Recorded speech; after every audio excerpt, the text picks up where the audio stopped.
चलो हम पढ़ रहे हैं ट्रांसफर ऑफ प्रॉपर्टी एक्ट 1880 1882।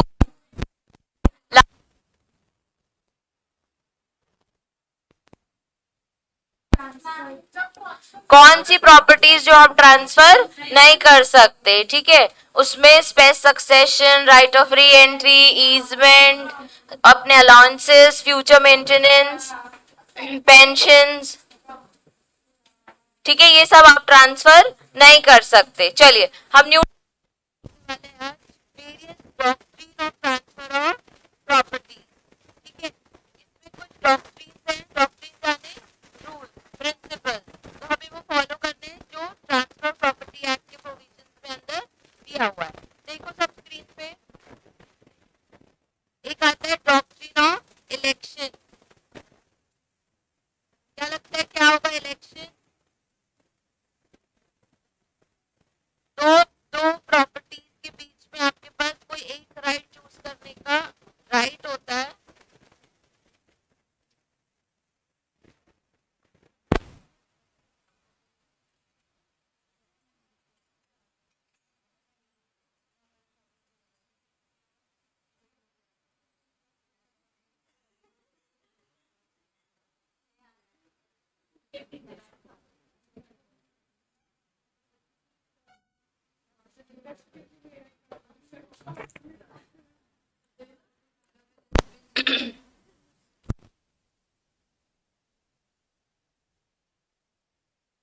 क्या होता है हिंदी मतलब आधा परफॉर्मेंस, ठीक है। देखो बेसिकली इसमें क्या होता है, मैं सबका एक तुम लोगों को, यार बार बार ऐसे क्यों हो रहा है।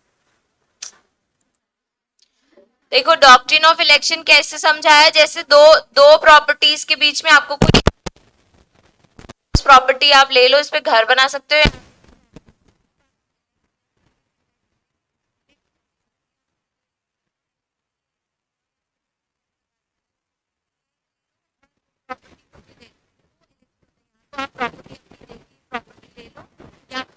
मत करो, ठीक है। ऐसे डॉक्ट्रिन ऑफ पार्ट परफॉर्मेंस है, इसमें क्या होता है कि इफ अगर एक पर्सन ने अपना है, जैसे कि अगर उसने अपनी पूरी प्रॉपर्टी देने का वादा किया है, ठीक है, और दूसरे पर्सन ने क्या किया है, उसे लेने का वादा और उसके बदले कंसिडरेशन देना। पढ़ा सबने? डॉक्ट्रिन ऑफ पार्ट परफॉर्मेंस बता रही थी मैं। उसमें ऐसा है कि अगर मैंने क्या बोला कि दो लोगों को अपने अपने पार्ट पूरे करने होते हैं, एक को प्रॉपर्टी देनी होती है, एक को कंसिडरेशन देना होता है और प्रॉपर्टी लेनी होती है। हमने इसके तीन फॉर्मेलिटीज पढ़े, वो तीन फॉर्मेलिटीज क्या है, ट्रांसफर करने के लिए तीन फॉर्मेलिटीज पूरी करने थे। और नोटिस, मतलब आपको अगर प्रॉपर्टी ट्रांसफर करनी है 100 से ऊपर है तो आपको रजिस्ट्रेशन कराना पड़ेगा। इफ वो रजिस्ट्रेशन नहीं हुआ है, अभी सिर्फ रजिस्ट्रेशन पेंडिंग है, तो क्या हम ये बोल देंगे अब हमें प्रॉपर्टी देनी ही नहीं है, हम अपनी प्रॉपर्टी वापस ले लेते हैं? बोल सकते हैं क्या? रजिस्ट्रेशन नहीं हुआ है तो इस ये तुम लोगों का हाँ आंसर गलत है।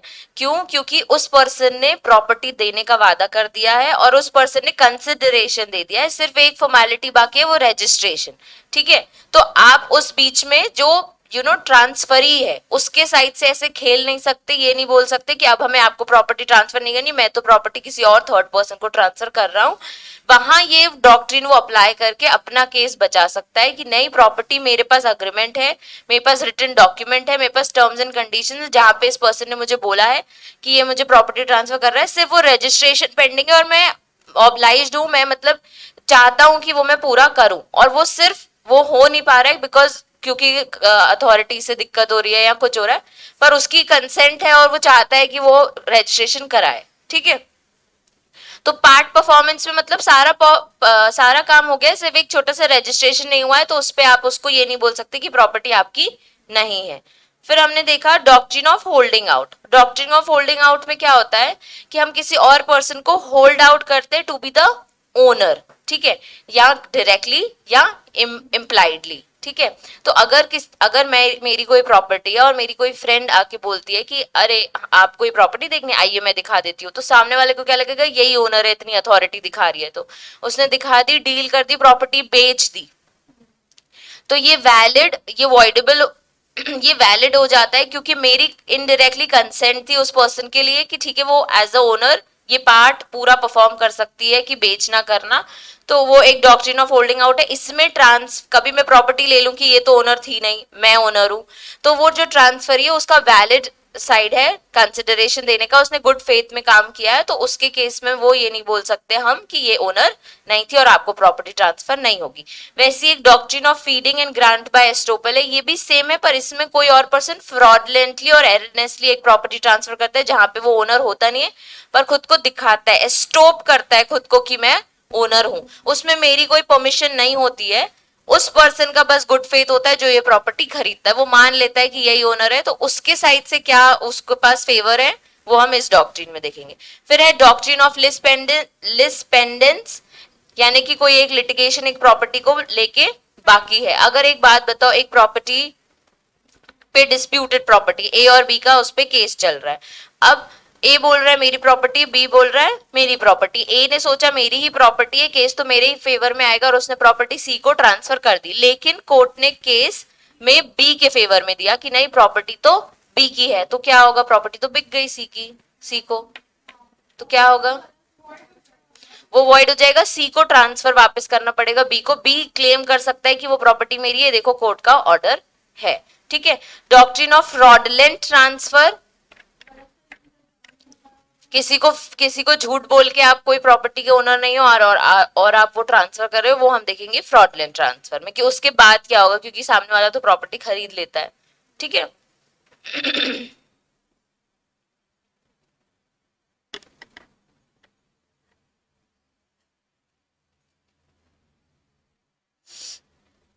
जब तक ये आए तब तक हम यहाँ देखते हैं। ठीक है, हमने पढ़ा डॉक्ट्रिन ऑफ इलेक्शन, तुम्हारी बुक में बहुत सारा पैराग्राफ फॉर्म में दिया हुआ है। ठीक है, मैं तुम लोग से ये शेयर कर दूंगी, इसमें बहुत इजी तरीके से दिया है, एग्जैक्ट वर्ड्स वही है। ठीक है, वर्ड्स भी चेंज नहीं किया उन्होंने। Section 35 of the TP act deals with doctrine of election. Election may be defined as choosing between two rights where there is a clear intention that both were not intended to be enjoyed. Election over hence means choice. इधर पे क्या होता है, election का मतलब choice, तो वहां पे आगे लिख दो choice. आपको दो ऑप्शंस मिलेंगे, उसमें से आपको चूज करना है कि या तो ये या तो ये। The foundation of the doctrine of election is that person taking the benefit of an instrument must also bear a burden. जैसे कि मैंने एग्जाम्पल दिया कि या तो ये आपको अगर ये प्रॉपर्टी चाहिए तो आप अपनी मुझे एक प्रॉपर्टी दे दो, तो आपको क्या मिल रहा है, आपको एक प्रॉपर्टी मिल रही है, एक राइट मिल रहा है, पर एक बर्डन भी मिल रहा है कि आपको अपनी कोई प्रॉपर्टी देनी पड़ रही है उसके बदले। ठीक है, तो बेनिफिट के साथ क्या मिलता है, burden. It is based on general rule that no one may approbate और reprobate, मतलब कोई एक्सेप्ट कर सकता है और एक चीज रिजेक्ट कर सकता है। अगर मैं बोल रही हूं कि आप ए बोल रहा है कि ये प्रॉपर्टी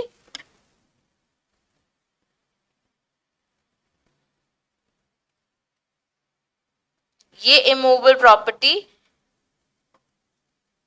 बी को की ले लो, पर इसके बदले आप मुझे अपना घर दे दो। ठीक है, तो ये जो दे रहा है ए बी को दे रहा है, वो क्या कर रहा है, एक बेनिफिट दे रहा है और उसके बदले उसको क्या बर्डन दे रहा है कि तुम्हें अपना घर मुझे देना पड़ेगा। ठीक है, और दूसरा है कि अब बी के पास ऑप्शन है कि या तो वो ये प्रॉपर्टी लेके अपना घर दे दे विच इज एक्सेप्टेंस, या तो वो मना कर दे कि नहीं मैं अपना घर नहीं दे सकता आपको, तो मुझे आपकी प्रॉपर्टी नहीं चाहिए, that is reject. The doctrine of election arises only if the transfer is made through the same document. मतलब एक ही डॉक्यूमेंट में लिखा होना चाहिए कि ये प्रॉपर्टी मिलेगी और ये प्रॉपर्टी जाएगी। ठीक है, in case the person upon whom the benefit is confirmed, the one who is given a choice to make election, यानी कि B, rejects it, the property which attempted to be transferred to him will revert to the transferor, and it is he will who will compensate the disappointed person. कुछ नहीं, अगर इसने ये property नहीं लेनी है, रिजेक्ट करता है वो, तो उसको घर भी नहीं देगा वो। ठीक है, तो वो कुल मिला के पूरी प्रॉपर्टी नहीं, ना ही उसने घर देना है ना ही उसने वो प्रॉपर्टी लेनी है। फिर वो ट्रांसफरर को क्या होगा, ट्रांसफर के सामने आपने कॉन्ट्रैक्ट किया था एक मूवेबल प्रॉपर्टी का और फिर रिजेक्ट कर दिया, तो आपको उसको कहीं ना कहीं कॉम्पनसेट करना पड़ेगा, मनी टर्म्स में नहीं कि मतलब आप कहीं और डील कर लो, ये प्रॉपर्टी मैं नहीं ले सकता। अभी हम एग्जाम्पल्स देखेंगे कैसे। जैसे example, A transfers to you his paddy field in the same deed of transfer, ask you to transfer the house to C. A ने क्या बोला, मेरी पैडी फील्ड यानी फार्म की खाली फील्ड जो होती है वो आप ले लो और अपना घर सी को ट्रांसफर कर दो। ठीक है, ये घर है और ये फील्ड है। Now, if you want to have the paddy field, you must transfer the house to C, because the transferor is transferring to you his paddy field on the condition that you give your house to C. मतलब B को सब कुछ तब मिलेगा जब वो घर किसको देगा, C को। Thus, either you have the paddy field and give your house or do not take it at all. This is called doctrine of election. A transfers his land to B by a document, एक document होना चाहिए, हमने पढ़ा same document होना चाहिए। ए by another document transverse बीज property to सी। अब क्या किया उसने, एक बार बी को प्रॉपर्टी दी और बी की कोई और प्रॉपर्टी किसको देने की कोशिश की, सी को। In this case B can retain the property given to him and refuse to transfer his property to C. The two transfers do not form part of same document. तो B अपने पास property रख सकते हैं क्योंकि same document तो था नहीं। हमने पढ़ा है डॉक्ट्रिन में स्पेसिफिकली लिखा है कि अगर आप एक ट्रांसफर ले रहे हो हमसे और आपको हम दूसरा ट्रांसफर करने बोल रहे हैं तो वो सेम डॉक्यूमेंट में होना चाहिए। अगर वो सेम डॉक्यूमेंट में नहीं है तो वो डॉक्ट्रिन ऑफ इलेक्शन का पार्ट नहीं है। अगर वो तो भी आप बोलते हो कि अगर आपने कंडीशन रखी है कि सी को प्रॉपर्टी आपको देनी पड़ेगी अगर बी को प्रॉपर्टी चाहिए तो अगर वो सेम डॉक्यूमेंट में नहीं है तो बी अपनी प्रॉपर्टी रख सकता है और मना कर सकता है कि मैं सी को कोई प्रॉपर्टी नहीं दूंगा। क्यों? क्योंकि दो डिफरेंट डॉक्यूमेंट में आपने वो बनाया हुआ था। ठीक है, तुम्हारी बुक में और भी एग्जाम्पल्स हैं, एक बार वो रीड करके आना। पैडी फील्ड वाला तो है उसमें भी।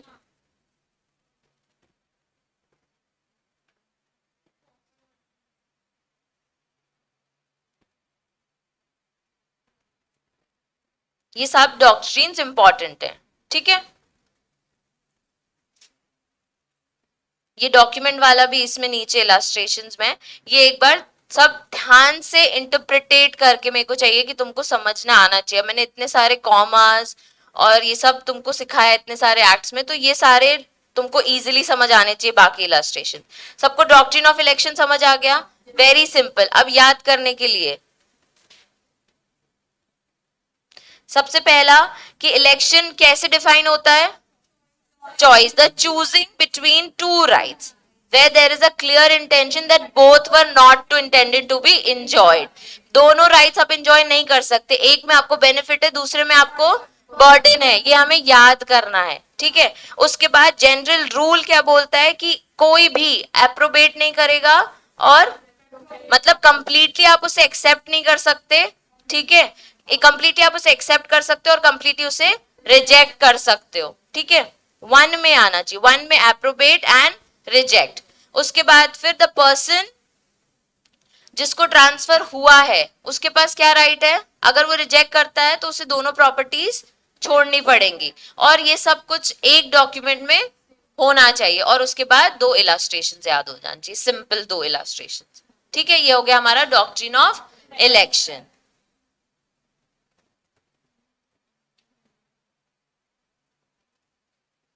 चलो नेक्स्ट है तुम्हारा डॉक्ट्रिन बाय ऑब्स्टेंसिबल ओनर। ऑब्स्टेंसिबल का मतलब होता है सीम्स टू बी ट्रू, आप झूठ को सच बताने की कोशिश कर रहे हो जो काफी हद तक सच है। और डॉक्ट्रिन ऑफ होल्डिंग आउट, उसको होल्डिंग आउट भी बोलते हैं। ठीक है, चलो पहले हम एग्जाम्पल समझते हैं। ठीक है, ए जो कि है रियल ओनर, ठीक है, और बी है उसका फ्रेंड। अब ए के पास एक इमूवेबल प्रॉपर्टी है। ठीक है, बी ने क्या किया, एक प्रॉपर्टी बीइंग ऑब्स्टेंसिबल ओनर सी को दे दी। अब यहाँ कौन है, सी ट्रांसफरी। ठीक है, जिसको प्रॉपर्टी मिल रही है, और ट्रांसफरर कौन है, बी। बी ऑब्स्टेंसिबल ओनर होके ट्रांसफरर दिखा रहा है, बाकी यहाँ प्रॉपर्टी ए की है। ठीक है, और उसको बदले में क्या ले रहा है वो उससे, कंसिडरेशन। अब ये इसने झूठ बोला। एग्जाम्पल देखो, तुम लोगों को पता है प्रिया मैडम का आरआर ग्रीन्स है। हाँ ठीक है, अब ठीक है, अब वहां पे लोग आए। ठीक है, वहां पे बहुत सारे लोग आ रहे हैं कि हमें यहाँ पे एग्जाम्पल दे रही हूँ, ठीक है। हमें यहाँ पे जो आपका पूल साइड एरिया है वो खरीदना है, ठीक है। अब मैं वहां खड़ी थी, ठीक है, वो तो मेरी फ्रेंड है, मैंने बोल दिया आइए मैं आपको दिखा देती हूँ, ये पूल साइड एरिया है, यहाँ पे रूम्स हैं, यहाँ पे आप पार्टीज कर सकते हैं, यहाँ पे आप चिल कर सकते हैं, खाना बहुत अच्छा है। उनको लगा यही ओनर है, उन्होंने मेरे से डील कर ली, मैंने कंसिडरेशन ले लिया। अब क्योंकि वो मेरी बहुत अच्छी दोस्त है तो ये चल सकता है, ठीक है, चल सकता है। तो जो कंसिडरेशन है वो भी वैलिड है, जो ट्रांसफर हुआ है वो भी वैलिड है। क्यों? क्योंकि मैं ऑब्स्टेंसिबल ओनर हूं, मैंने सिर्फ दिखाया कि मैं ओनर हूं, जबकि मैं नहीं हूं। तुम्हारे दिमाग में आ रहा होगा कि तुमको पैसा आ रहा है, तो वो किसका हुआ? वो मेरे और प्रिया का मतलब मैटर है कि भाई मुझे उसको पूरा पैसा देना है, या उसने मुझे बोल दिया दिल से कि तूने बेची है, तू रख ले, डील तेरी, ठीक है। तो पॉइंट ये है कि वो जो ट्रांसफर है हमें वहां देखना है कि वो ट्रांसफर वैलिड हुआ है कि नहीं। तो वो ट्रांसफर वैलिड हुआ है, क्योंकि अब जब जिसको मैंने बेची, ये आदमी को मैंने वो एरिया बेचा, उसको जब पता चला कि ये मैडम ओनर नहीं है, कोई दूसरी मैम है ओनर, ठीक है। तो अगर वहां पे प्रिया ने बोल दिया कोई बात नहीं, वैलिड ट्रांसफर, वो तो घर की बात है, आप ले जाइए, तो वहां क्या हो गया? ट्रांसफर वैलिड हो गया, ठीक है। तो अगर कोई सीम्स टू बी ओनर होता है, मेरे पास इम्प्लाइडली या डायरेक्टली कंसेंट है सामने वाले की कि आप ओनर जैसे बिहेव कर सकते हो। ऐसे बहुत सारे शॉप्स में भी होता है, आप कई बार जाते हो, आपको पता भी नहीं होता कि वो ओनर के फ्रेंड बैठे हुए हैं, आप वहां जाके लेके पूरा वो मतलब पैसे वैसे दे के भी आ जाते हो, आपको पता ही नहीं होता कि वो ओनर नहीं है, उनके फ्रेंड बैठे हुए हैं, ठीक है। तो वहां वो ऑब्स्टेंसिबल ओनर है, वो उनकी कंसेंट से बैठे, उनकी कंसेंट से उन्होंने वहां पे डील किया है। तो जब ऑब्स्टेंसिबल ओनर पढ़ते हैं तो कुछ नेसेसरी कंडीशंस होती हैं फुलफिल करने के लिए। एक, जो ट्रांसफरर है वो कौन है? ऑब्स्टेंसिबल ओनर, यानी कि बी, जो हमारे केस में था, ठीक है। He is so by consent express और implied of the real owner, यानी ए ने बी को कंसेंट दी हुई थी, प्रिया ने साक्षी को कंसेंट दी हुई थी, यानी रियल ओनर से कंसेंट थी कि मैं ऑब्स्टेंसिबल ओनर बन सकती हूँ और प्रॉपर्टी ट्रांसफर कर सकती हूँ। हम कई बार अपने एजेंट्स को अगर प्रैक्टिकली देखें तो कई बार हम अपने एजेंट्स को ऑथराइज करते हैं। खुद अंबानी बैठ के प्रॉपर्टीज में जाके डील नहीं करता है, वो अपने एजेंट्स को बेचता है कि तुम जाके डील करो। वहां वो अगर रियल ओनर जैसे बिहेव कर रहा है और मेजर अर्निंग किसके पास जा रही है? अंबानी के पास, तो वो भी एक ऑब्स्टेंसिबल ओनर वाला ट्रांसफर है। फिर transfer is for consideration. The transferee act has acted in good faith and take reasonable care to ascertain that the transferor had the power to transfer. अब ये एक और चीज कि जो पर्सन प्रॉपर्टी ट्रांसफर कर रहा है उसने ये चीजें की होंगी पता करने के लिए कि हाँ ये रियल ओनर है कि नहीं है, जब वो कंसिडरेशन दे रहा था तब। कोई ऐसे भी बेवकूफ नहीं बना सकता ना आपको, तो आपने गुड फेथ में ट्रांजेक्शन किया है, गुड फेथ में पैसे दिए हैं, लेकिन आपने certain in a certain way पता किया होगा कि ये रियल ओनर है कि नहीं है, और वो ट्रांसफर करने की पावर रखते हैं कि नहीं, जो भी पर्सन है। देखो एक बार एग्जाम्पल देखते हैं फिर हम रीड कर लेंगे। A made a gift of property to B but continued in the possession of gifted property. इसमें ना एग्जाम्पल्स उल्टे दिए हैं, अभी जो हमने पढ़ा वो सिंपल एग्जाम्पल थे, ठीक है, थोड़ा उल्टा है तो ध्यान से देखना। ए ने क्या किया? प्रॉपर्टी किसको दी? बी को, और क्या बोला कि मेरा पास उसका पोजेशन तभी भी रहेगा। He purported to exercise a power of revocation and then transfer the property to the defendant. हर जगह defendant word इसलिए यूज हो रहा है क्योंकि ये एग्जाम्पल है केस लॉ से इंस्पायर्ड है। तो डिफेंडेंट है ना जो बोल रहा है कि ये प्रॉपर्टी मेरी है, ठीक है, इसलिए वर्ड डाल दिया उन्होंने डिफेंडेंट। अब उन्होंने क्या किया? He purported to exercise a power of revocation and transferred the property to the defendant. जो उसने प्रॉपर्टी गिफ्ट की थी वो उसने रिवोक की और किसी और डिफेंडेंट को दे दी, जो बोल रहा था ये प्रॉपर्टी मेरी है। मतलब कि अगर मैंने आरआर ग्रीन गिफ्ट किया है किसी को, वो मेरा तो है नहीं, ठीक है, कौन बोल रहा है मैं मेरा है? प्रिया। तो वो उसने मैंने जिसको गिफ्ट किया था उससे वापस ले ली और प्रिया को वापस दे दी। The gift however was not revocable as it was an unconditional gift, ठीक है। हम गिफ्ट के बारे में डिटेल में पढ़ने वाले क्योंकि गिफ्ट भी एक तरीके का ट्रांसफर होता है। B seeks to recover the possession from the defendant. The defendant invoke protection under section 41. अब देखो पूरा एग्जाम्पल समझो, इसको समझो ये मैं हूं, A यानी साक्षी, ठीक है, B यानी गौरव, ठीक है, और ही purported to exercise, और जो डिफेंडेंट है वो है प्रिया, ठीक है। यहाँ पे बात चल रही है, साक्षी ने गौरव को एक प्रॉपर्टी ट्रांसफर करी और बोला कि लेकिन मेरे पास पोजेशन उस चीज का रहेगा। अब गिफ्ट क्या होता है? एक अनकंडीशनल गिफ्ट होता है। आप गिफ्ट दे देते हो तो कई बार आप रिवोक नहीं कर सकते, पर गिफ्ट देते टाइम मैंने क्या बोला था? मेरे पास पोजेशन रहेगा। प्रॉपर्टी किसकी है? प्रिया की, ठीक है। He purported to exercise the power of revocation and then transfer the property to defendant. मैंने क्या किया? प्रॉपर्टी लेके किसको दे दी? प्रिया को वापस दे दी। तो गौरव से प्रॉपर्टी लेके किसको दे दी? प्रिया को दे दी। The gift however was not revocable and it was an unconditional gift. Gaurav ने क्या बोला? भाई मुझे ये गिफ्ट मिला था, ये अनकंडीशनल गिफ्ट है, मेरी ये प्रॉपर्टी है, मुझे ही चाहिए क्योंकि किसी पर्सन ने यानी साक्षी ने मुझे ये चीज ट्रांसफर करी थी। तो जो रियल ओनर है यानी कि प्रिया, वो डॉक्ट्रिन ऑफ ऑब्स्टेंसिबल ओनर में आके केस फाइल कर सकती है और इसमें वो अपना प्रोटेक्शन ले सकती है कि नहीं, रियल ओनर मैं हूं प्रॉपर्टी की, साक्षी सिर्फ एक ऑब्स्टेंसिबल ओनर थी जिसने ये प्रॉपर्टी ट्रांसफर किया और मेरी परमिशन नहीं है, मुझे मेरी प्रॉपर्टी वापस चाहिए। अब इसमें कंसिडरेशन तो था नहीं, गुड फेथ रीजनेबल केयर वाली चीज नहीं थी। क्या था? सिर्फ एक गिफ्ट। तो मैंने कोई और प्रॉपर्टी में ऑब्स्टेंसिबल ओनर बन के किसी और को प्रॉपर्टी ट्रांसफर कर दी और वो जो रियल ओनर था, जो डिफेंडेंट था, जो बोलता प्रॉपर्टी मेरी है, तो एक्चुअल में उसको इस डॉक्ट्रिन में प्रोटेक्शन मिलेगा, यानी इस डॉक्ट्रिन में वो केस जीत जाएगा क्योंकि प्रॉपर्टी का रियल ओनर कौन है? डिफेंडेंट। ठीक है। तो केसेस, ये जो एग्जाम्पल्स है वो किसी केस से इंस्पायर्ड है, इसलिए ऐसे एक्सप्लेन किए गए।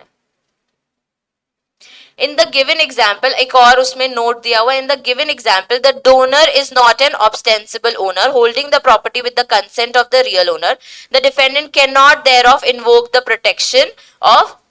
अब इसमें क्या, इसमें एक और बोल दिया कि अगर डोनर यानी कि मैं, अगर मेरे को परमिशन होती प्रिया की वो प्रॉपर्टी ट्रांसफर करने के लिए तो वो वैलिड होता, पर क्योंकि मुझे परमिशन नहीं थी, इसके लिए वो पर्सन अपनी प्रॉपर्टी प्रोटेक्शन ले सकता है, लेकिन अगर मुझे परमिशन होती तो उसको प्रोटेक्शन नहीं मिलती, प्रॉपर्टी गौरव के पास जाती।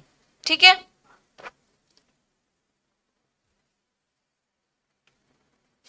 याद करने के लिए देखना, ostensible owner is not the real owner but one who can represent himself as the real owner to the third parties for such dealings. Ostensible ownership means apparent ownership which is derived from the conduct or words. एक apparent ownership है, किसी ने बोला हुआ है आपको कि ये owner है, पर रियल ओनर वो नहीं है। Therefore in the doctrine a transfer can be made by a person even if he is not a real owner. भैया एक ट्रांसफर वैलिड होगा अगर वो रियल ओनर नहीं है तब भी, पर उसकी कुछ नेसेसरी कंडीशंस है। अब an ostensible owner is one who has all the indicia of the ownership without being the real owner. Indicia यानी उसके पास सारे इंडिकेशंस हैं कि ये प्रॉपर्टी में क्या डील चल रही है, एवरीथिंग उसको सब पता है, तभी उसको ऑब्स्टेंसिबल ओनर बोल रहे हैं और वो तभी वो इतनी बड़ी डील कर पा रहे हैं। Universally a person can transfer only that which he possesses. हमने स्टार्टिंग में ही पढ़ा था कि किसी पर्सन के पास, जिसके पास पोजेशन है वही पर्सन वो ट्रांसफर कर सकता है। जिस चीज का आपके पास पोजेशन नहीं वो प्रॉपर्टी आप ट्रांसफर नहीं कर सकते। But the doctrine of holding out is an exception to the general rule that the person can not confer a better title than what he has. ये जनरल एक्सेप्शन है इस rule का कि आपके पास पोजेशन नहीं है प्रॉपर्टी का, फिर भी आप ट्रांसफर कर सकते हो। किसके अंदर? डॉक्ट्रिन ऑफ ऑब्स्टेंसिबल ओनर के अंदर। कुछ कंडीशंस है जो आपको पूरी करनी है। पहली बात, transfer must be made by the ostensible owner, मतलब ट्रांसफरर कौन है? Ostensible owner. The property must be immovable. The transfer is made by the consent expressed or implied of the real owner. The transferee has acted in good faith, taking reasonable care to ascertain that the transfer had the power to transfer. जो property ले रहा है उसने ये सब exercise की होगी देखने के लिए कि इसके पास पावर है भी कि नहीं।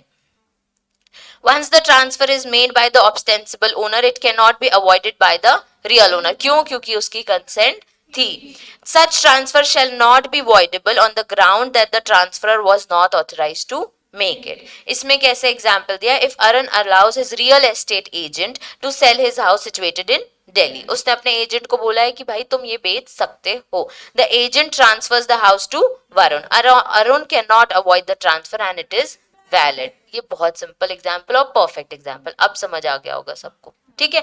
तो याद करने के लिए सबसे पहले हमें ऑब्स्टेंसिबल ओनर बताना है क्या होता है और फिर उसकी कुछ कंडीशंस।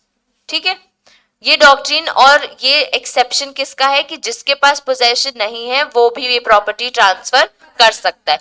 अब कंफ्यूज मत होना, इससे पहले हमने पढ़ा था डॉक्ट्रिन ऑफ इलेक्शन, जिसमें क्या पढ़ा था हमने कि इलेक्शन मतलब चॉइस, ठीक है, आपके पास दो राइट्स में से आप एक राइट चूज कर सकते हो, मतलब एक्सेप्ट कर सकते हो, रिजेक्ट कर सकते हो, और प्लस आपको बेनिफिट के साथ बर्डन भी बेयर करना पड़ेगा। फिर हमने देखा डॉक्ट्रिन ऑफ होल्डिंग आउट, ठीक है, उस यहाँ डॉक्ट्रिन ऑफ ऑब्स्टेंसिबल ओनर, उसमें हमने क्या देखा, कुछ कंडीशंस है जो पूरी करनी होती है। ट्रांसफरर यहाँ पे ऑब्स्टेंसिबल ओनर है जो कि रियल ओनर नहीं है but seems to be a real owner, जिसको सब पता है कि डील कैसे होनी है, जिसके पास सारे इंडिशिया ऑफ ओनरशिप है।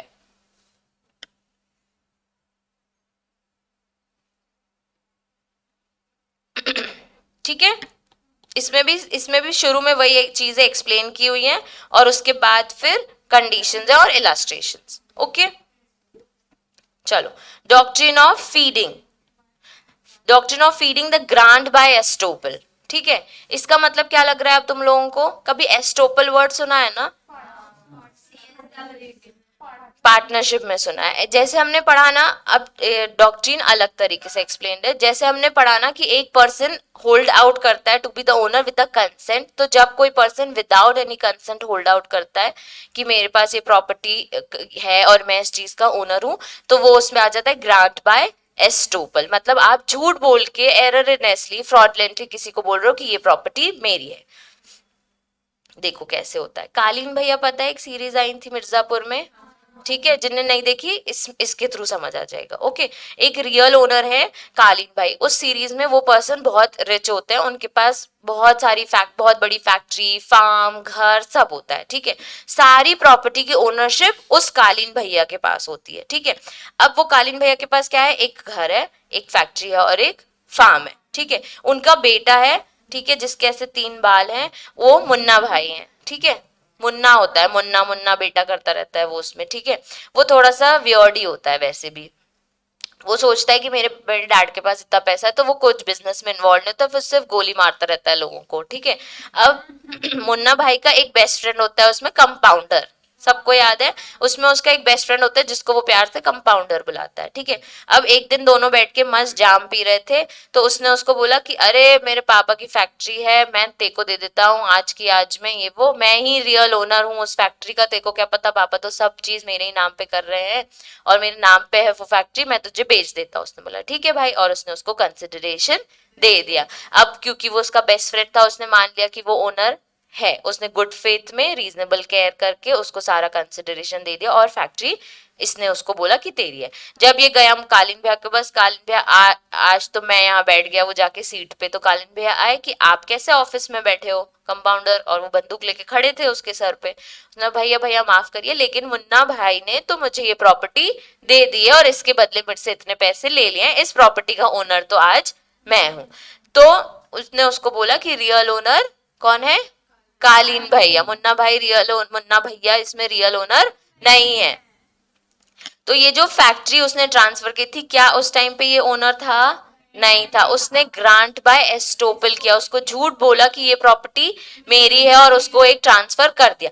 पर क्योंकि बेचारे कंपाउंडर ने पैसे दे दिए थे, उसकी प्रॉपर्टी उसको मिलनी चाहिए थी, तो उसके साथ नुकसान हुआ, तो वो doctrine of grant by estoppel में आके बोल सकता है कि मुझे फ्रॉडलेंटली और एरनेसली एक प्रॉपर्टी ट्रांसफर हुई है, तो मैंने इसका इतना कंसिडरेशन पे किया है। और मुन्ना का कहना है कि भाई पापा जाएंगे तो प्रॉपर्टी तो मेरे नाम पे आएगी, तो जब भी मुन्ना के पास वो प्रॉपर्टी आएगी, वो प्रॉपर्टी किसको जानी चाहिए, कंपाउंडर, तो वो ये डॉक्ट्रिन यूज कर सकता है। अच्छा, हमने ऐसे बहुत बार केसेस देखे हैं जब हम ट्रांसफर और प्रॉपर्टी एक्ट के सेक्शंस पढ़ रहे थे, कि कई बार आपको ऐसा ट्रांसफर हो जाएगा जहां पे आप ओनर नहीं हो, तो वो उस चीज में जाके कॉम्पनसेशन लेगा, ठीक है। हमने ऊपर ऐसे एग्जांपल्स देखे हैं कि रियल ओनर तो प्रॉपर्टी देगा नहीं।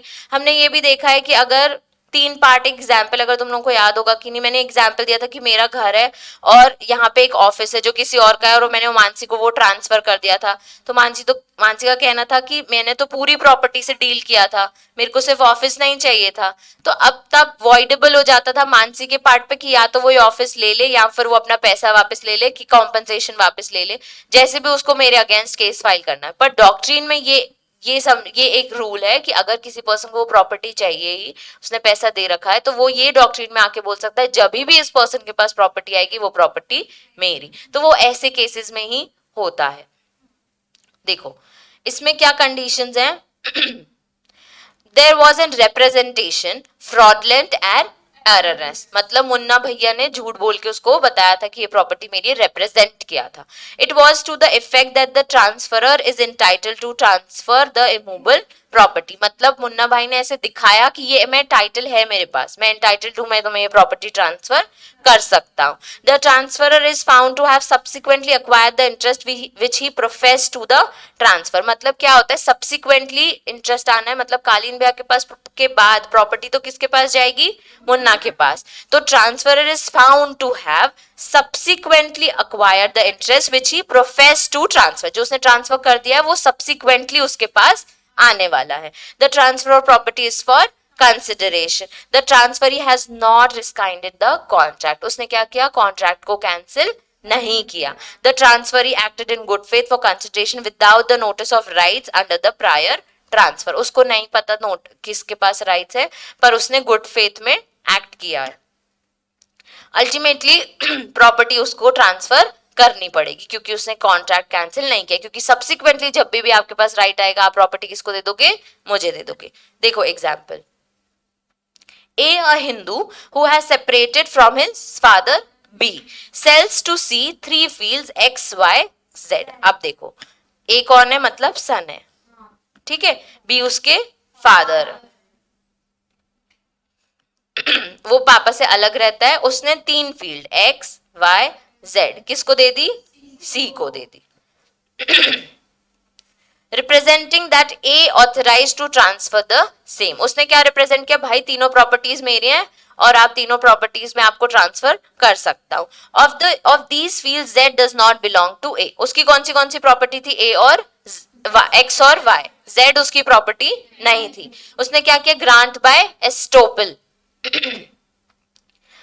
it having been retained by B on the partition but on B's dying A as heir obtain Z। अब क्या हुआ, जब पार्टीशन हुआ था तो B ने बोला था Z मेरे पास रहेगी, X और Y तेरे पास रहेगी, ये तीनों फील्ड तेरे पास नहीं रहेंगी, लेकिन जब Z चला जाएगा तो प्रॉपर्टी अल्टीमेटली किसको आएगी, A को।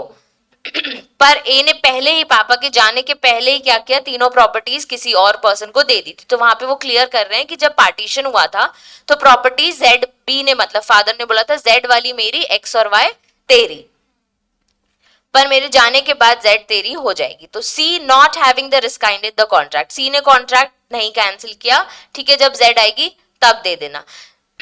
मे acquire A to deliver Z to him.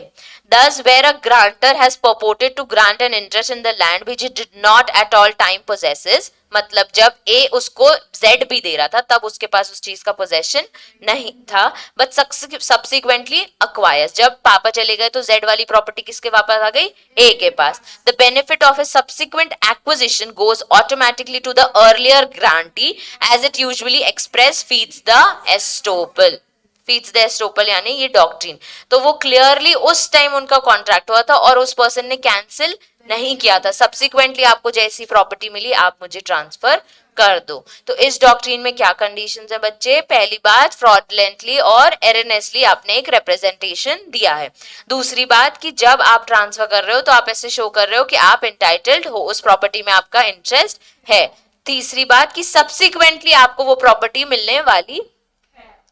Third कि ये प्रॉपर्टी कंसिडरेशन के लिए हुई होगी। फोर्थ कि ट्रांसफरी ने कॉन्ट्रैक्ट रिस्काइन नहीं किया है और उसने गुड फेथ में एक्ट किया है। अपनी बुक में भी अच्छे अच्छे तरीके से पॉइंट्स दिए, लेकिन ये जो पढ़ने जाओगे ना तो डायरेक्टली डॉक्ट्रिन नहीं समझ आती, कंडीशंस कोई भी रट लेगा, डॉक्ट्रिन नहीं समझ आती, इसलिए हम पहले इससे क्लियरली मीनिंग समझ लेते हैं तो हमारे लिए बहुत इजी हो जाता है डॉक्ट्रिन के कंडीशन याद करना। तो doctrine state that if a person is not the owner of the property but he fraudulently represents himself as a owner, वो उस प्रॉपर्टी का ओनर नहीं था पर झूठ बोल के अपने आप को ओनर बता रहा है, and makes the transfer of the property to a transferee who purchased it in a good faith and for consideration. The rights of transferee cannot be impaired. मतलब उसके अगर प्रॉपर्टी में राइट्स थे तो वो आप डिवाइड नहीं कर सकते जब रिस्काइंड नहीं कर रहा है वो कॉन्ट्रैक्ट तब। फिर वो सेम कंडीशंस हैं बच्चे जो हमने अभी देखी, वापस वही एग्जाम्पल है जो हमने पढ़ा। ओके, सबको समझ आ गई डॉक्ट्रिन? पहली पढ़ी इलेक्शन, चॉइस कर लो, दूसरी पढ़ी होल्डिंग आउट, तीसरी पढ़ी एस्टोपल। तो होल्डिंग आउट में वो रियल ओनर की उसको कंसेंट होती है और एस्टोपल में वो फ्रॉडलेंटली एरनेसली। तो जब भी आप डॉक्ट्रिन पढ़ोगे तो हर डॉक्ट्रिन के पहले पहली दो रिवाइज करनी है, ठीक है? और यहाँ पे किसी को कालीन भैया वाला एग्जाम्पल बनाना है तो बना सकता है या लिख सकता है, क्योंकि ये बहुत इजी एग्जाम्पल है। अगर ये वाली सीरीज देखी है तो बहुत इजीली समझ आ जाता है। फोटो खींच लो, इसका क्या स्क्रीनशॉट?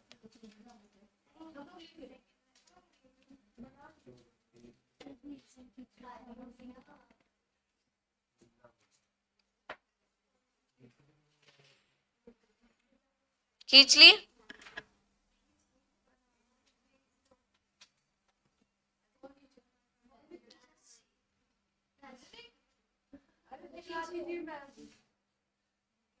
अच्छा, अब देखो बच्चे, अब हम पढ़ रहे हैं डॉक्ट्रिन ऑफ फ्रॉडलेंट ट्रांसफर। यानी कि क्या हुआ है, हमने फ्रॉडलेंट ट्रांसफर पढ़ा अभी भी इसके ऊपर, ठीक है? वो भी एक फ्रॉड, आप ओनर नहीं थे, आपने वो ट्रांसफर किया। इसमें कैसा है, जैसे कि आपने लोन लिया हुआ है, ठीक है? क्रेडिटर्स से लोन लिया, अब मैंने तुम सबसे लोन लिया है, ठीक है? एग्जाम्पल सुनना, ये साक्षी है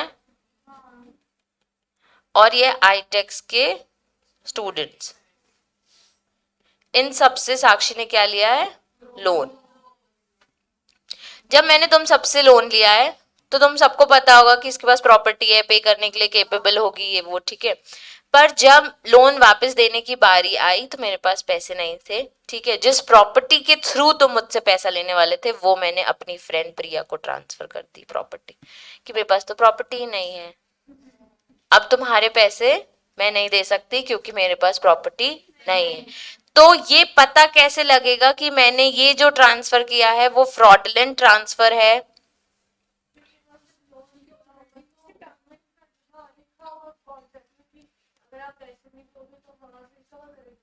हाँ वो ठीक है, पर मैंने तो यूं ही प्रॉपर्टी ट्रांसफर कर दी।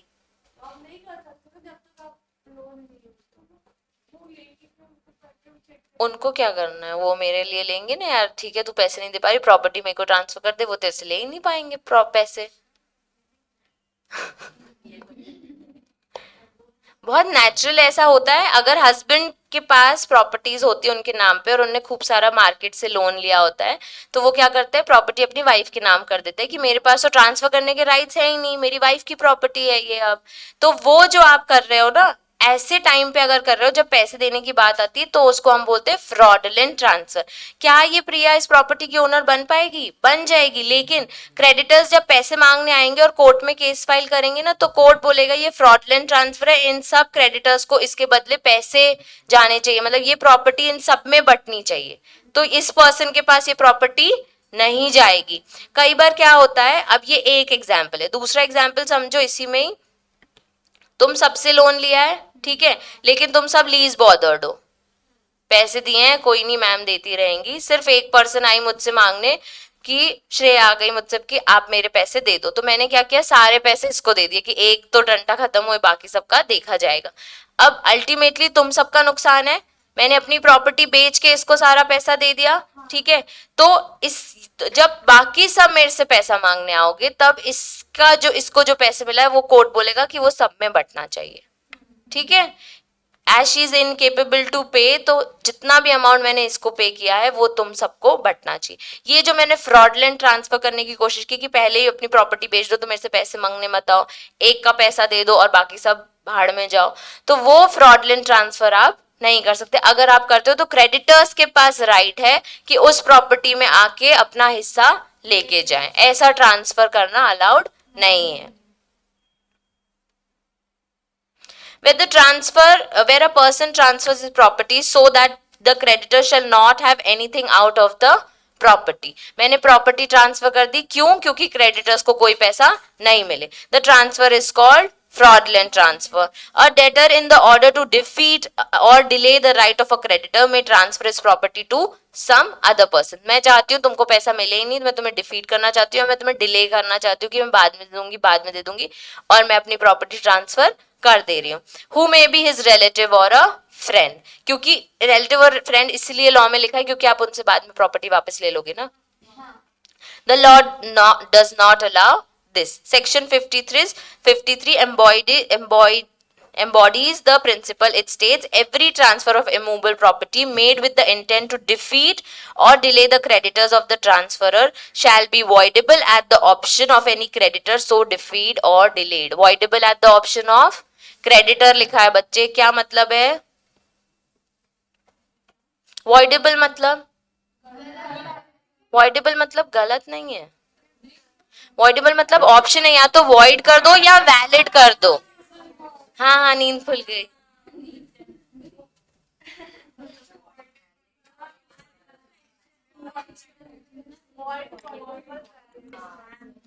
वॉइडेबल यानी क्रेडिटर्स के पास ऑप्शन है या तो वो उस ट्रांसफर को वैलिड कर ले या वॉइड करा दे कि भाई नहीं, हमें तो हमारा हिस्सा चाहिए, ये प्रॉपर्टी आप कैसे ट्रांसफर कर सकते हो, हमारा पैसा हमको चाहिए, आपने प्रॉपर्टी कैसे ट्रांसफर कर दी, आपको प्रॉपर्टी ट्रांसफर करनी है आप करो, हमें हमारा पैसा दो. तो ये वॉइडेबल हो गया ना कि आपको प्रॉपर्टी चाहिए, प्रॉपर्टी में से पैसा चाहिए या आपको सिर्फ पैसा चाहिए.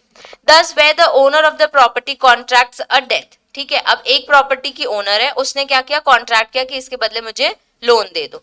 then transfers his property to someone so that the creditor cannot proceed against the property to release the debt. और फिर मैंने क्या किया, फटाक से ना प्रॉपर्टी किसी और पर्सन को ट्रांसफर कर दी ताकि कभी भी क्रेडिटर आके नहीं बोले तेरे पास प्रॉपर्टी है, इससे मुझे पैसा निकाल के ले सकता हूं मैं इसे बेच के. Such transfer is voidable at the option of creditor. The transfer is valid so long as the creditor does not challenge in a court of law and gets the declaration that the transfer is invalid. मतलब creditor को कोई मतलब नहीं अगर कि property transfer इसने कर दी तो ठीक, नहीं अगर उसको दिक्कत होगी तो वो कोर्ट में बोलेगा, तब जाके वो वॉइड और इनवैलिड कहलाएगा, तब तक वो ट्रांसफर वैलिड है.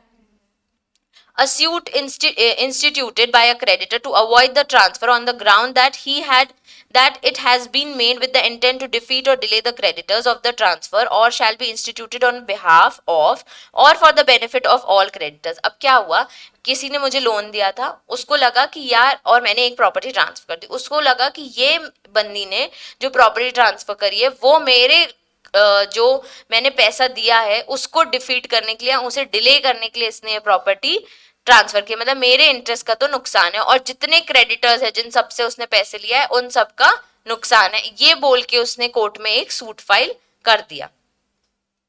Once the creditor sues the debtor and says that the debtor has intention to deceive him, the transfer can be declared invalid by the court. Word क्या लिखा है, can be. ठीक है, तो जब आप केस फाइल करते हो, सूट फाइल करते हो, तब आप बोलते हो कि ये पर्सन मेरे राइट्स को डिफीट करने वाला है, तो भाई उस पर्सन को वो डेटर बोल रहा है कि ये डेटर ऐसा करने वाला है, तो आप इस प्रॉपर्टी को ट्रांसफर मत होने दो, या हुआ है तो कोर्ट चाहे तो उस चीज को डिक्लेयर कर देगा कि ये इनवैलिड है, ये ट्रांसफर इनवैलिड है.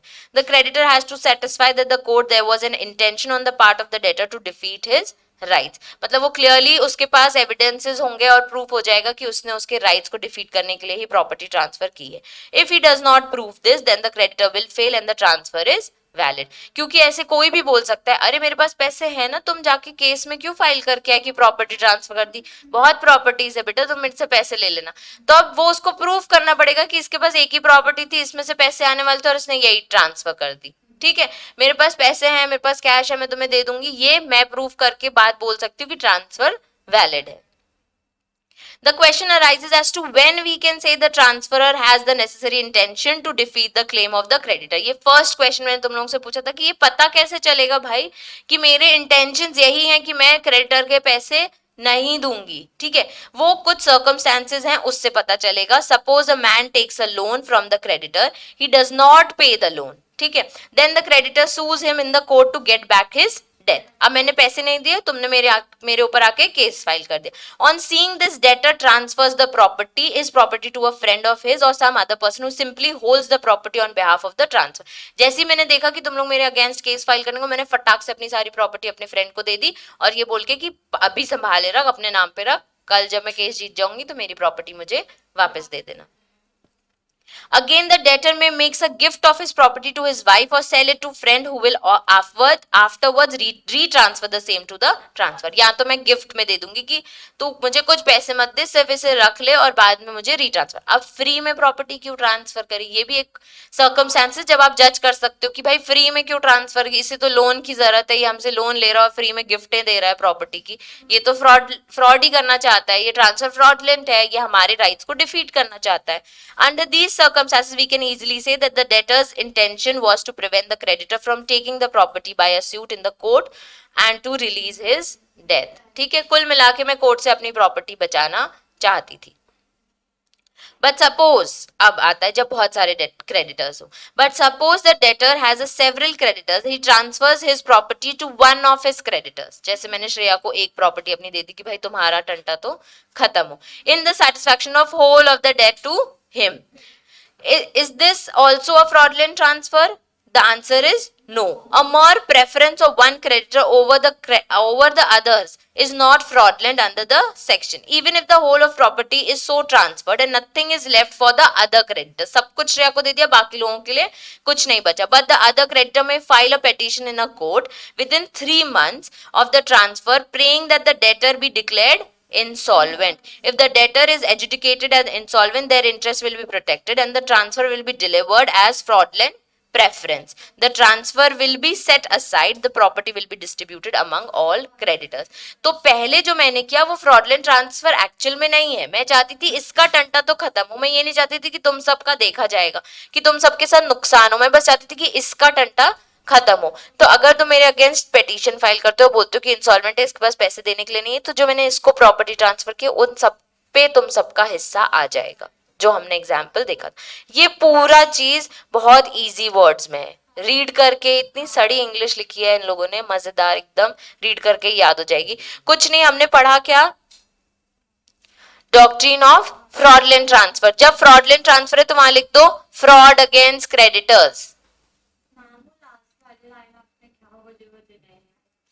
इस एग्जाम्पल में हाँ, जैसे कि सबसे लोन लिया है, तुम सबसे, ये पूरे पैराग्राफ का मतलब यही है कि तुम सबसे लोन लिया है। अब मेरे पास श्रेया आई कि भाई मेरा पैसा दे दो, मैंने क्या किया, अपनी प्रॉपर्टी इसको ट्रांसफर कर दी कि तुम्हारा इतना हिस्सा था ना, मेरी सारी प्रॉपर्टी ले लो। तो वहां क्वेश्चन है क्या ये फ्रॉडलेंट ट्रांसफर है? नहीं, ये फ्रॉडलेंट ट्रांसफर नहीं है, ये प्रेफरेंसिबल ट्रांसफर है। ठीक है, अब क्या हुआ कि तुम सबने बोला कि प्रॉपर्टी पैसे तो इसने हम सबसे लिए थे, तुमने जाके मेरे अगेंस्ट पिटीशन फाइल कर दी, पिटीशन फाइल करके बोला कि इसने हम सबसे लोन लिया, अब इसके पास पैसे देने के लिए हमारे पास कुछ नहीं बचा है, जो प्रॉपर्टी थी वो श्रेया को ट्रांसफर कर दी गई है।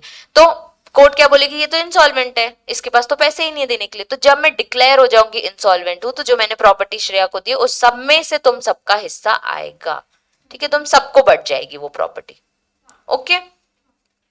However, under this section, the right of transferee in good faith for consideration are protected. It says nothing shall affect or impair the rights of a transferee in good faith for consideration।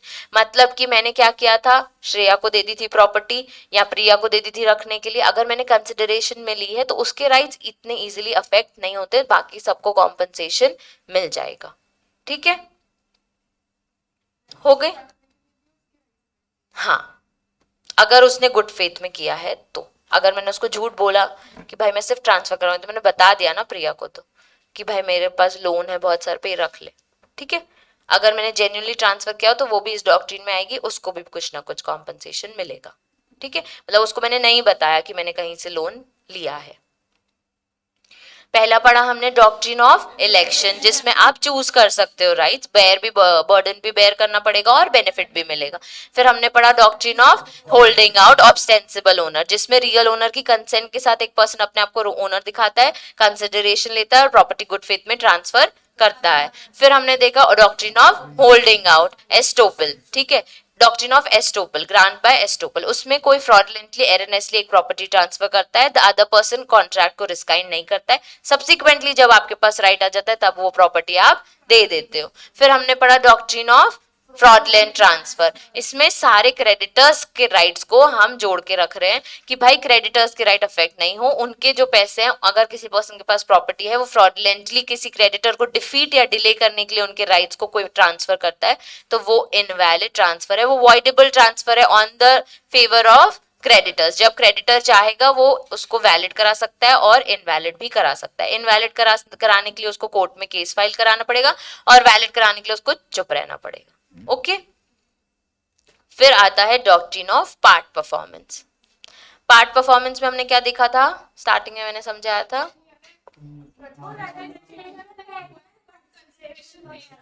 बस इसमें वही examples हैं। देखो lastly we में also, एक और doctrine है इसमें लास्टली क्यों लिखा है, अभी लिस्पेंडिस भी बचा है, ठीक है।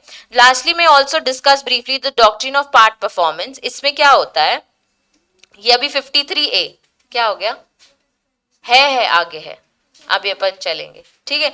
इसमें है एम्बॉयड, एक नया सेक्शन आया है 53A। इसमें क्या बोल रहा है, a contract of sale of land has been entered between A and B। A और बी ने एक कॉन्ट्रैक्ट बनाया है, ठीक है, वर्ड लिखा है उन्होंने कॉन्ट्रैक्ट, ठीक है।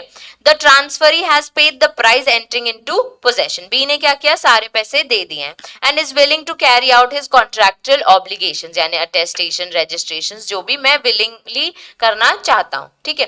As registration has not been effected A, the transferor seeks to evict B from the land. अब रजिस्ट्रेशन नहीं हुआ है और वो विलिंगलेस दिखा रहा है कि मैं कॉन्ट्रैक्चुअल ऑब्लिगेशंस करना चाहता हूं, उसने क्या किया, बी को एविक्ट कर दिया लैंड से, ठीक है, कि तुम्हें मैं लैंड नहीं दूंगा। Can he do so? No. B will not be allowed to suffer simply because the formality of registration has not been through. B को आप ऐसे evict नहीं कर सकते, आपने उससे पैसे ले लिया, आप बोला भाड़ में जा, मैं तेरे को प्रॉपर्टी ट्रांसफर नहीं करूंगा, क्यों, क्योंकि रजिस्ट्रेशन हुआ नहीं है, तेरे नाम पे नहीं है, तो आप ऐसा नहीं कर सकते। ये अभी अमेंडमेंट दिया है 53A में। The legislature grants some relief to such transferee under section 53A which embodies the doctrine of part performance, मतलब उसने अपना पूरा पार्ट कर दिया था, सिर्फ एक पार्ट बाकी था, वो है रजिस्ट्रेशन, तो आप उसको इविक्ट नहीं कर सकते। द रूल डज नॉट, पहले नहीं था, वही बताया है कि अब इंसर्ट हो गया है। इसके क्या कंडीशंस है, सबसे पहले there must be a contract to transfer immovable property. अच्छा तुमको लग रहा होगा कि भाई इविक्ट नहीं कर सकता तो क्या टाइटल बी को आ जाएगा, बताओ। अभी तक हमने क्या वहां पे लिखा था कि आपने उसको event, can he do so, no, हमने सिर्फ ये देखा। आगे ये लिखा था कि नहीं, बी के पास तो टाइटल है, बी ही ओनर है, बी के पास पोजेशन है, रजिस्ट्रेशन बच्चों नहीं हुआ है अभी भी, ठीक है, लेकिन आप उस पर्सन को इविक्ट नहीं कर सकते, ठीक है, आप उसको इविक्ट नहीं कर सकते, वो विलिंगनेस दिखा रहा है ना, तो आप इविक्ट नहीं कर सकते, आप उसके राइट को बुक कर सकते हो कि अभी भी आपका उस प्रॉपर्टी में राइट है, आप कोर्ट में आओ, बात करो, हम सुलवा करवा देंगे कि भाई आप इसको ट्रांसफर करो। हम ये नहीं बोल रहे कि बी के पास टाइटल चला जाएगा, बी ही ओनर है, अब तो पैसे दे दिए हैं, बी ओनर है, नहीं, रजिस्ट्रेशन नहीं हुआ है, आपका राइट है उस पर, बुक राइट है, टाइटल का राइट नहीं है। तो इसमें कंडीशंस क्या, there must be a contract to transfer a immovable property. सबसे पहले क्या होना चाहिए, एक कॉन्ट्रैक्ट होना चाहिए, it must be for consideration, the contract should be in writing signed by the transferor himself और ऑन हिज बिहाफ, मतलब जो प्रॉपर्टी ट्रांसफर कर रहा है उसने वो कॉन्ट्रैक्ट साइन किया, तभी तो आप कोर्ट में बोलोगे ना कि भाई ये प्रॉपर्टी तो देखो हमको दी गई थी। The term necessary to constitute the transfer must be ascertainable with reasonable certainty from contract itself, मतलब उसमें जो भी टर्म्स लिखी हैं वो क्लियरली हमको समझ आ जाए, हम एसर्टेन कर पाए कि हाँ उसमें लिखा है कि ये प्रॉपर्टी इस पर्सन को ट्रांसफर हो रही है और साइनिंग है।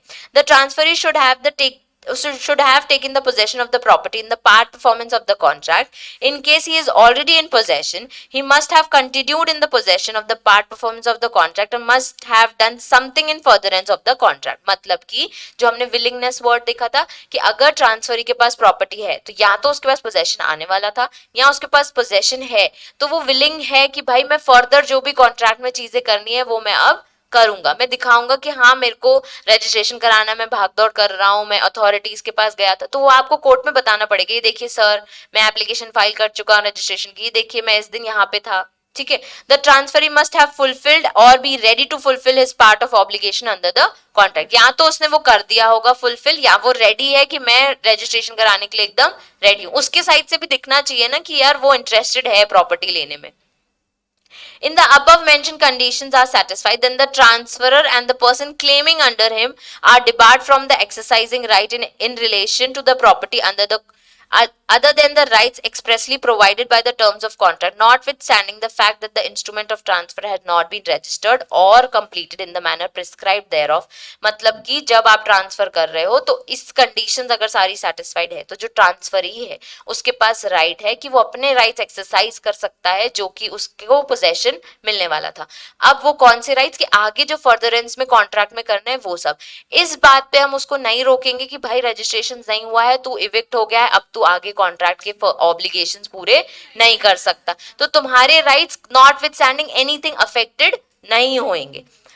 It should be noted that the section 53A does not confer any positive right on the transferee। मतलब हम टाइटल ट्रांसफरी को नहीं दे रहे। It only prohibits the exercise of right of ownership in the relation to the property in order to evict the transferee from the property, but legal requirement have not been satisfied। जो legal formality वो satisfied नहीं हुई तो हम ये नहीं बोलेंगे कि आप टाइटल ले लो, हम सिर्फ जो रियल ओनर है उसने जो राइट एक्सरसाइज किया कि मैं ओनरशिप हूँ, मैं इसको इविक्ट कर सकता हूँ, हम सिर्फ वो प्रोहिबिट कर सकते हैं। वो जो इविक्शन है वो हम रोक सकते हैं कि आप इसको इविक्ट मत करो, आपको प्रॉपर्टी ट्रांसफर करनी है, आप वो फॉर्मेलिटीज पूरी करो और ट्रांसफर करो, आप इस पर्सन को इविक्ट नहीं कर सकते। सिर्फ हम वहां प्रोहिबिशन लगा सकते हैं, हम टाइटल नहीं दे रहे हैं आपको इसमें। ठीक है, तो कोई पॉजिटिव राइट नहीं है, नेगेटिव भी नहीं है, पर एक इनडायरेक्ट राइट है आपके पास कि आप इविक्ट होने से बच सकते हो। ठीक है, और लोग ऐसे खेलते हैं कंसिडरेशन लेके, अब तेरे को प्रॉपर्टी नहीं, उस बेचारे के पैसे का क्या होगा? तुम्हारे साथ हुआ है क्या? उस बेचारे का क्या होगा? तो उस केस में उस पर्सन के पास राइट है कि वो अपने आप को इविक्ट होने से बचा सके। कौन से डॉक्ट्रिन में? Part performance. तो हर डॉक्ट्रिन के वर्ड के अंदर कुछ अलग टाइप का ही लिखा है। ठीक है, इलेक्शन में लिखा है कि दो राइट्स के बीच में लेना है, होल्डिंग आउट में लिखा है, होल्डिंग आउट में लिखा है कि आपने अगर किसी पर्सन को रियल ओनर दिखाने की कोशिश की तो माना गया है कि वो रियल ओनर है, वो ट्रांसफर वैलिड है। फिर हमने एस्टोपल में देखा कोई फ्रॉडलेंटली एरनेसली कोई प्रॉपर्टी ट्रांसफर कर रहा है, और फिर हमने देखा डॉक्ट्रिन ऑफ फ्रॉडलेंट ट्रांसफर, है ना। फ्रॉडलेंट ट्रांसफर में क्रेडिटर्स के अगेंस्ट कोई मुद्दा होगा तो क्रेडिटर्स अपना राइट एक्सरसाइज कर सकते हैं और वो ट्रांसफर को इनवैलिड डिक्लेयर करा सकते हैं। क्यों? क्योंकि इसने बोला है कि हमारे राइट्स को डिले या डिफीट करने की कोशिश कर रहा है। फिर हमने देखा doctrine of part performance. Doctrine of part performance में क्या था कि अगर किसी ने अपने ऑब्लिगेशंस दिखाए हैं ट्रांसफर करने के लिए और वो विलिंगनेस भी दिखा रहा है तो उसको आप इविक्ट नहीं कर सकते। ठीक है,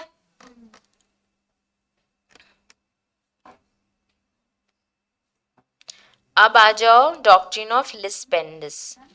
जी बोलो। अब आखिरी डॉक्ट्रिन भी देख लेते हैं ना।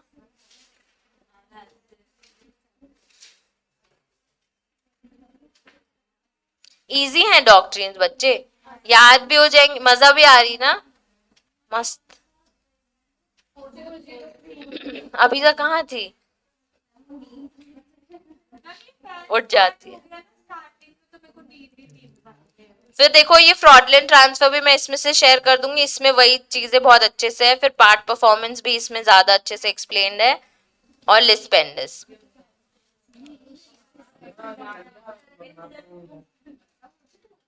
पार्ट 3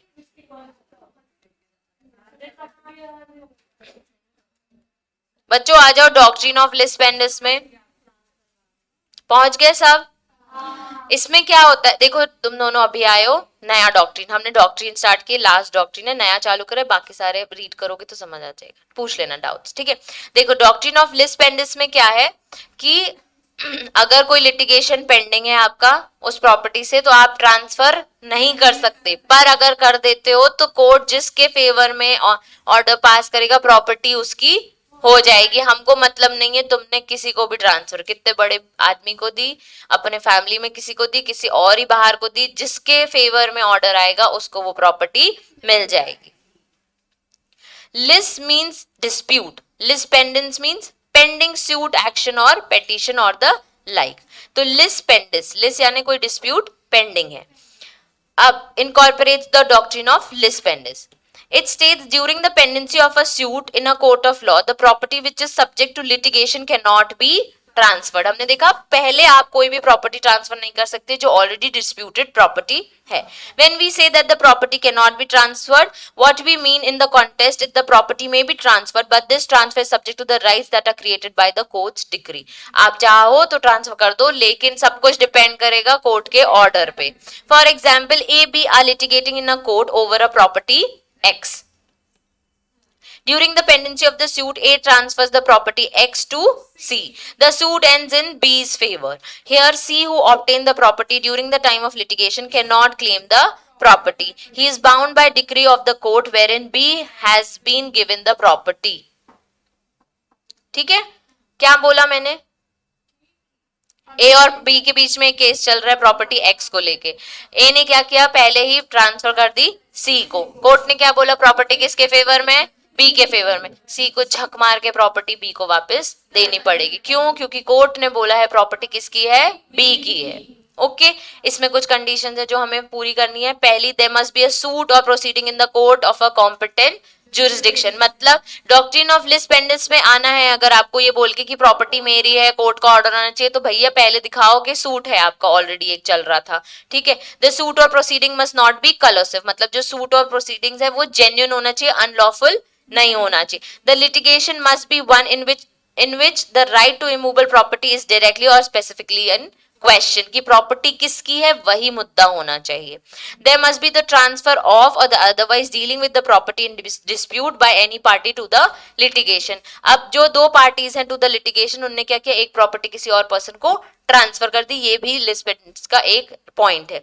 सच ट्रांसफर में effect the rights over the other party that may be ultimately accrue under the terms of decree और ऑर्डर. जो आपने ट्रांसफर किया है वो एक्चुअल में अभी होल्ड पे है, अक्रू है, वो चेंज हो सकता है as per the order of court.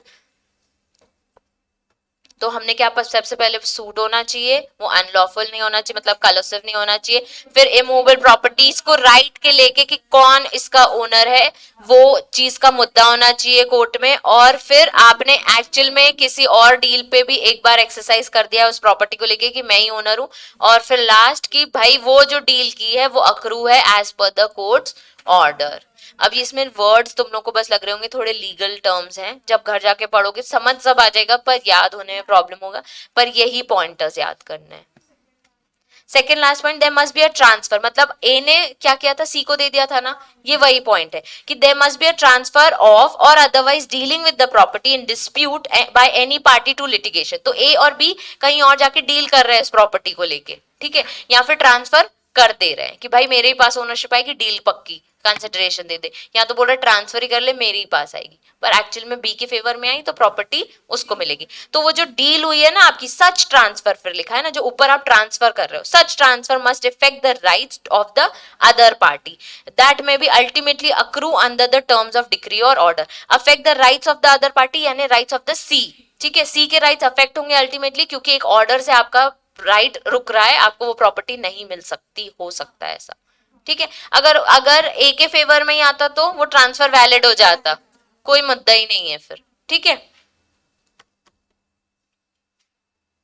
ये इफेक्ट ऐसे एक्सप्लेनेशन के लिए ये एक बार रीड कर लेना, सबके बाद है इफेक्ट ऑफ द प्रिंसिपल, उसमें इलस्ट्रेशंस है. क्वेश्चंस बच्चे डॉक्ट्रिन के हिसाब से आएंगे. अच्छा, अब अगर मैं तुम लोगों को ऐसे क्वेश्चंस दूं जैसे कालीन भैया मुन्ना भैया वाला, ठीक है, कि एक पर्सन है उसके पास प्रॉपर्टी नहीं है, ठीक है, उसके फादर की प्रॉपर्टी है पर उसने ट्रांसफर कर दी, तो तुमको यहाँ पे अप्लाई करना पड़ेगा कि इधर पे कौन सा डॉक्ट्रिन अप्लाई हो रहा है, एस्टॉपल. ठीक है, ऐसे तो ऐसे जो हमने जो एग्जांपल्स पढ़े एग्जैक्टली वही को बना के वो एक क्वेश्चन पूछ लेंगे तुमसे. हम इसके क्वेश्चंस कल डिस्कस कर लेंगे, खूब सारे डॉक्ट्रिन्स के कैसे पेपर में आते. डायरेक्ट आए हैं, अभी आएंगे, बताऊंगी डायरेक्ट कहां से आएंगे. अभी तक जो पढ़ा है उसमें से केसेस है, अभी तक जितना पढ़ा है. ठीक है, तो हमारे सारे डॉक्ट्रिन्स हो गए. कौन बताएगा एक एक करके,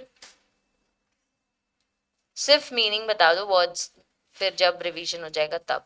ठीक है, चलो हम वो खोलते हैं चार्ट, फटाफट फटाफट एक क्विक रिवीजन फॉर डॉक्ट्रिन्स.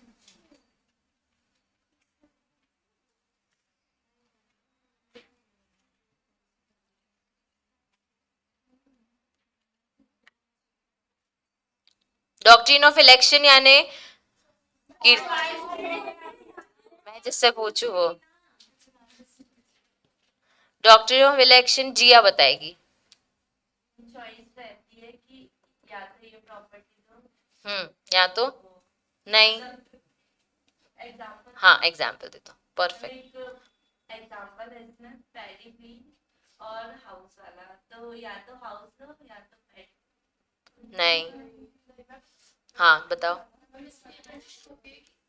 हाँ याद है बोलना कि अगर तुमको कोई प्रॉपर्टी मिल रही है तो उसके बदले में कोई एक प्रॉपर्टी देनी है। ये डॉक्ट्रिन में ऐसा होता है, doctrine of election you have to choose between two rights, ठीक है। इसमें एक आपको बेनिफिट मिलेगा और एक आपको बर्डन बेयर करना पड़ेगा। मैं आपको बोल रही हूँ कि मेरा फार्म ले लो, लेकिन उसके बदले में आप अपना घर मुझे दे दो। तो अगर आपको मेरा फार्म चाहिए तो आपको अपना घर देना पड़ेगा। तो या तो आप पूरा ये चीज एक्सेप्ट कर लो, फार्म ले लो, घर दे दो, या फिर इस चीज को रिजेक्ट कर दो, तो कुछ भी नहीं मिलेगा आपको, ठीक है। अब इसको रीड करोगे तो समझ आ जाएगा। अब नेक्स्ट है डॉक्ट्रिन ऑफ होल्डिंग आउट। प्रशंसा, होल्डिंग आउट में क्या समझा?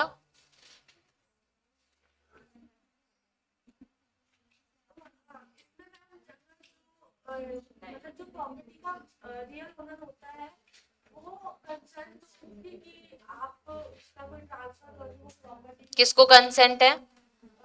उसने किसी अपने एजेंट को कंसर्न दिया है कि आप ट्रांसफर कर सकते हो प्रॉपर्टी, तो वो वैलिड हो जाता है। वो ट्रांसफर वैलिड। इसमें एक वर्ड है ऑब्स्टेंसिबल ओनर, जो कि seems to be the owner है, वो एक्चुअल ओनर नहीं है, पर वही ट्रांसफरर है। इसमें जो एक्चुअल ओनर नहीं है उस पर्सन ने ट्रांसफर कर दी है प्रॉपर्टी, पर उसको ओनर की कंसेंट थी कि आप ये ट्रांसफर कर सकते हो। जो ट्रांसफर है उसने वैलिडली कंसिडरेशन दिया है, तो उसके साइड से वो गुड फेथ ट्रांसफर है। और एक और पॉइंट है इसमें कि उसने रीजनेबल केयर की है कि ये राइट्स या ये पावर टू ट्रांसफर इस पर्सन के पास है भी कि नहीं है, ठीक है। तो अगर कोई ऐसा पर्सन जो रियल ओनर नहीं है वो ट्रांसफर करता है अंडर दिस डॉक्ट्रिन, जो कि ऑब्स्टेंसिबल ओनर है, जिसके पास कंसेंट है, तो वो ट्रांसफर वैलिड है, ठीक है। इसमें एग्जाम्पल थोड़ा सा उल्टा है, एक बार पढ़ना या रिकॉर्डिंग देखना, ठीक है। अब एक और है doctrine of feeding by grant by estoppel. Anshika क्या है? मतलब कोई जैसे किसी की जो प्रॉपर्टी है, अगर उसका कोई रिलेटिव या कोई फ्रेंड वो बोल रहा है कि बाय, हमने कौन सा एग्जाम्पल देखा था इसमें एस्टोपल में? मतलब वो ओनर नहीं है पर वो अपने आप को ओनर बता रहा है। परफेक्ट। वो ऑब्स्टेंसिबल ओनर में भी यही था। कौन सा एग्जाम्पल था आज हमने इसमें, कौन सा एग्जाम्पल देखा है फेमस? कहाँ थी, कहाँ थी तुम? क्लास में नहीं थी? कौन सा एग्जाम्पल देखा था हमने इसमें?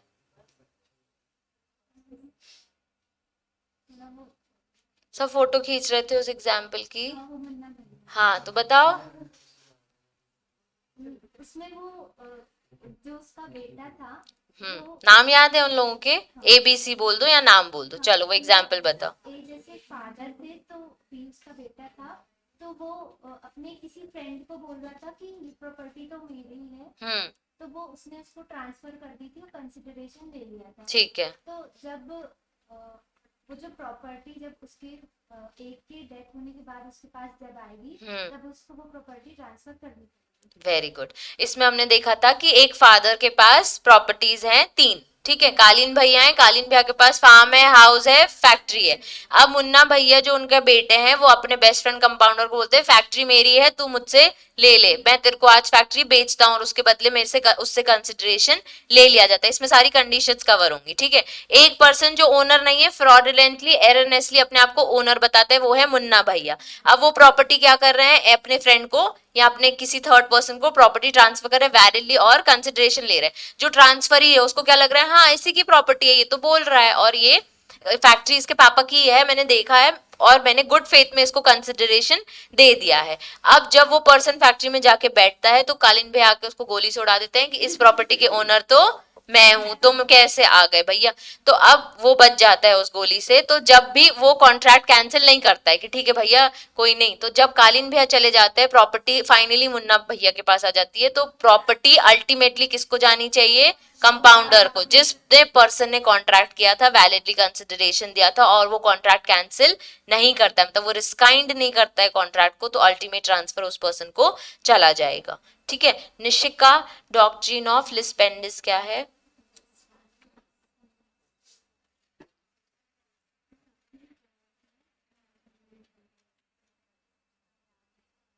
अब भी पढ़ा हमने।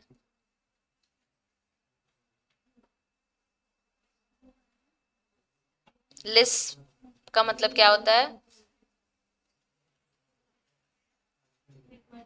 कहाँ थी?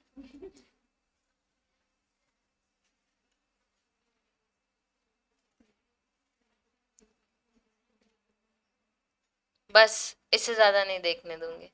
वो अगर किसी पे मतलब ए और बी को ट्रांसफर करें, सी पे दे दे तो मतलब बी का राइट रहता है कोर्ट के ऑर्डर पे। ठीक है, पर लिस्पेंडिस क्या है?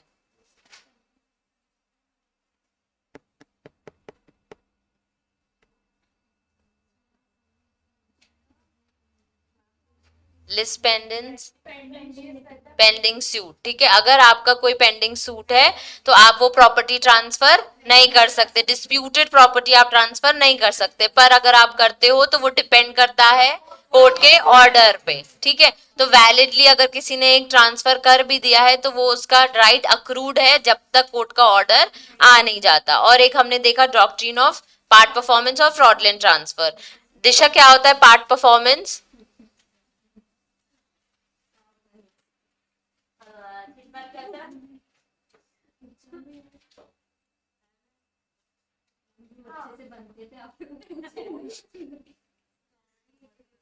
पार्ट परफॉर्मेंस तो बहुत ही सबसे इजी था। पार्ट परफॉर्मेंस सीधे एग्जाम्पल दिया हुआ है उसमें।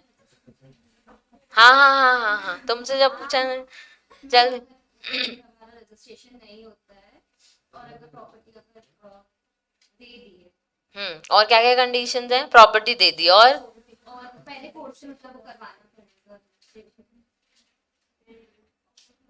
Part performance. वो सामने वाले की बिल भी थी और उसने कंसिडरेशन भी दे रही थी, अब बीच में रजिस्ट्रेशन फंस गया तो वो मुकर नहीं सकता। इविक्ट नहीं कर सकता यार, इविक्ट नहीं कर सकते आप उस लैंड से उस पर्सन को, क्योंकि सिर्फ एक फॉर्मेलिटी रह गई थी जो कि है रजिस्ट्रेशन। तो आपने अपने साइड से प्रॉपर्टी पोजेशन देने की बात कर दी और सामने वाले ने कंसिडरेशन भी दे दिया। ये सारी टर्म्स एंड कंडीशंस एक कॉन्ट्रैक्ट में रिटन थी और साइंड था ट्रांसफरर से, और प्लस एक कॉन्ट्रैक्ट हो चुका था आपके बीच। सिर्फ एक ऑब्लिगेशन रह गया था रजिस्ट्रेशन का, बट ट्रांसफरी विलिंगनेस दिखा रहा है कि मैं वो कॉन्ट्रैक्चुअल ऑब्लिगेशंस पूरा करूंगा। तो आप बीच में उस पर्सन को इविक्ट नहीं कर सकते। अब इसमें बी के पास या ट्रांसफरी के पास टाइटल नहीं आता है, सिर्फ वो इविक्शन से बचने के लिए ये डॉक्ट्रिन के आप अंदर आ सकते हो। एक है डॉक्ट्रिन ऑफ फ्रॉडलेंट ट्रांसफर। हाँ बता दो, एक्साइटेड। अच्छा अच्छा, इसलिए तुम बता दो, चलो। फ्रॉडलेंट ट्रांसफर में क्या होता है कि कोई पर्सन जो है वो अपने क्रेडिटर्स को पेमेंट, एग्जांपल यानी क्रेडिटर्स को पेमेंट ना करनी पड़े, इसलिए अपना जो प्रॉपर्टी है वो अपने फ्रेंड या रिलेटिव के नाम पे कर देते हैं बाद में। जैसे और इसमें जो क्रेडिटर्स का जो राइट तब आता है जब वो कोर्ट पर जाते हैं, नहीं तो वैलिड होता है वो ट्रांसफर। वॉइडेबल होता है। हाँ, वॉइड करना है या फिर वैलिड करना है क्रेडिटर क्रेडिटर्स के ऊपर है। हमने फ्रॉडलेंट ट्रांसफर में, फ्रॉडलेंट ट्रांसफर के नहीं किसी को आप फ्रॉड करके ट्रांसफर करो, इसका मतलब है क्रेडिटर्स के पास, क्रेडिटर्स से आपने लोन लिया हुआ है, उनको लोन ना देने के लिए, उनका लोन डिले करने के लिए, उनका राइट डिफीट करने के लिए आपने अपनी प्रॉपर्टी किसी और को ट्रांसफर कर दी। तो जो आपने ट्रांसफर किया वो वैलिड है तब तक जब तक क्रेडिटर्स कोर्ट में जाके आपके अगेंस्ट केस फाइल नहीं कर सकते। वैसे ये पूरा जो फ्रॉडलेंट ट्रांसफर के अंदर ट्रांसफर हुआ है वो voidable on the part of creditors है। तो वो अगर जाके बोलते हैं कि मेरे डेट्स के अगेंस्ट जाके वो डिफीट करके को डिले करके इसने प्रॉपर्टी ट्रांसफर करी है, तो कोर्ट उस चीज को ध्यान में देखेगा और वो प्रूव कर देता है कि हाँ इसने इसीलिए ट्रांसफर करी है, तो वो प्रॉपर्टी क्या होगा, इनवैलिड हो जाएगा और वो प्रॉपर्टी का हिस्सा बाकी क्रेडिटर्स को मिल जाएगा। ठीक है, ये हो गए हमारे सारे डॉक्ट्रिन्स। अब हमारा क्या बचा है बच्चे?